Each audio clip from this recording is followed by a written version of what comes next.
2월 27일 살아계신 하나님의 말씀 마태복음 13장 31절부터 33절 말씀으로 날이 갈수록 이라는 저의 말씀드립니다. 우리는 지금 어디쯤 가고 있는 겁니까? 지금까지 걸어오면서 제법 온 것 같기는 한데도 말이죠. 도대체 어디쯤 와 있는 것인지 얼마나 더 걸어야 하는 것인지는 알 수가 없습니다.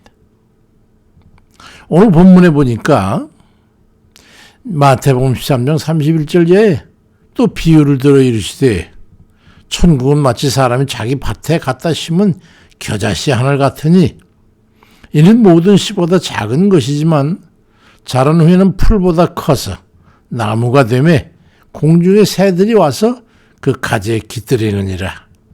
또 비유로 말씀하시되 천국은 마치 여자가 가루 서말 속에 갖다 놓은 전부 부풀게 한 누룩과 같다고 주께서 말씀하셨습니다. 누구든지 생명으로 이 세상을 보냄을 받아 살아가면서 우리 모두는 하나님의 은혜로 예수 그리스도를 믿고 구원받아 영생을 향해 나아가게 되지요.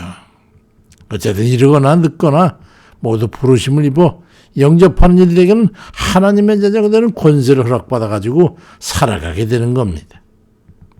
우리 모두는 그에 그저 감사해서 하나님의 자녀로서 그의 백성으로서 살아가야 한다는 그런 소명의식을 깨닫고 어찌하면 그에 합당한 삶을 살아갈까를 마음에 두고 이전의 삶에서 돌이켜 주께서 예비하신 방향과 내용으로 하는 그런 삶으로의 여정을 시작하게 되는 거죠.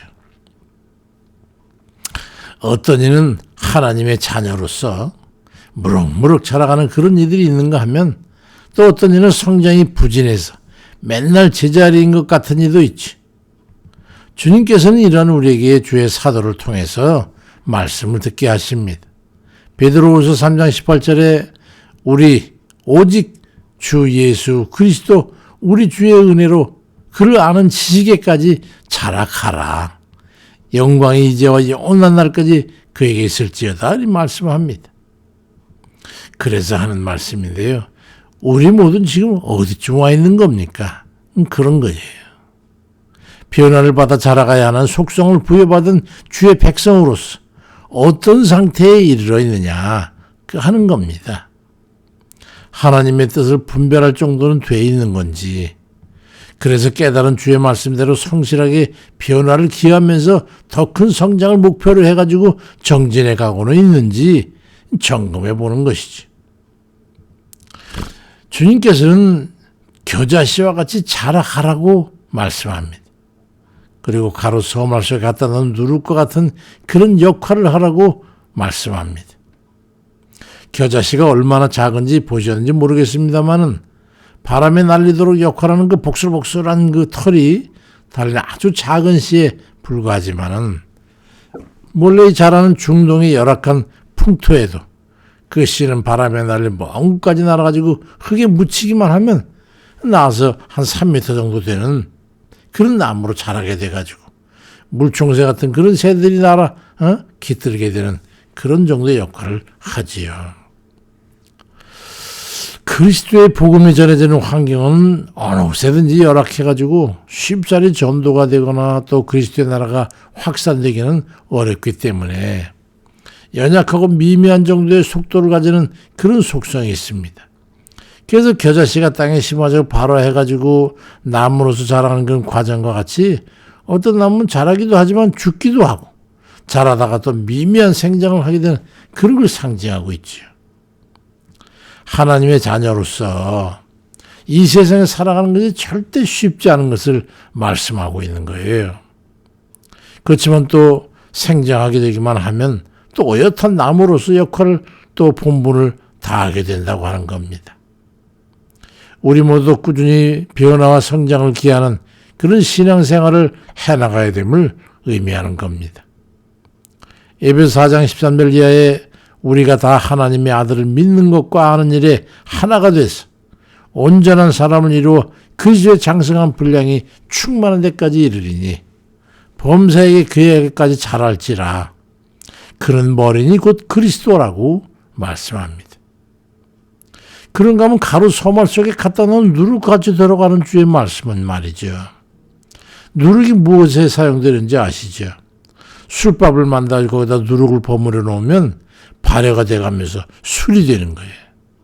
또 밀가루에 누룩을 섞여 버무려 놓으면 밀가루가 발효돼가지고 그걸 가지고 빵을 만들어서 굽거나 찌면 포근한 소프트한 아주 그런 빵이 되기도 하죠. 이것은 영향력에 대해 말씀하는 것이죠. 우리가 살아가는 삶의 현장에서 양심과 도덕심과 선한 영향력을 가지고 히브리 12장 28절 말씀처럼 우리가 흔들리지 않는 나라를 받았으니 은혜를 받자. 이로 말미암아 경건함과 두려움으로 하나님을 기쁘시게 섬길지라고 말씀합니다. 초대교회 때 그리스도인들에게 있어서 특징을 찾으러 간다면 그건 바로 경건성이었잖아요. 이웃에게 신뢰를 얻어서 그리스도의 편지요 사신이 돼가지고 복음을 전하는 도구가 되라는 거예요. 그 안디옥 교회에서 그리스도인이라는 말이 나왔잖아요. 고린도서 3장 3절에도 너희는 우리로 말미암아 나타나는 그리스도의 편지니 이는 먹으로 쓴 게 아니고 오직 살아계신 하나님의 영으로 쓴 것이라고 말씀하셨습니다. 우리는 날이 갈수록 그리스도인으로서의 표본성을 지닌 그런 삶을 살아드려야 합니다. 그런 어떤 형식이나 또는 규격화된 그런 장식용 행태를 말하는 게 아니에요. 로마서 12장 2절에 너희는 이 세대를 본받지 말고 오직 마음을 새롭게 함으로 변화를 받아서 하나님의 선하시고 기뻐하시고 온전한 뜻이 무엇인지 분별하도록 하는 그런 삶을 살라고 말씀하고 있어. 그 주의 말씀을 따라서 우리의 행함 속에서 예수 그리스도의 가르침이 드러나는 그런 삶을 살아 드려야 한다는 그런 말씀입니다. 우리는 지금 어디쯤 와 있는 걸지 잘 우리 자신에 보아서 돌아봐야 되겠죠. 그리스도인으로서 살아온 세월이 있는데 머지않아 주님 만나면 그래도 주님 앞에 무슨 말씀이라도 드릴 수 있어야 할 텐데 너무 무분별하게 또 방종한 삶을 살고 있는 건 아닌지 우리 항상 겸비한 우리 자신을 돌아봐야 됩니다. 그리고 좀 삐뚤어지고 어긋나고 벗어나 있다면 경건성을 다시 회복하고 그 바른 길 또 걸어가는 그런 이들 다 되시기를 주의 이름으로 축원드립니다. 아멘입니다.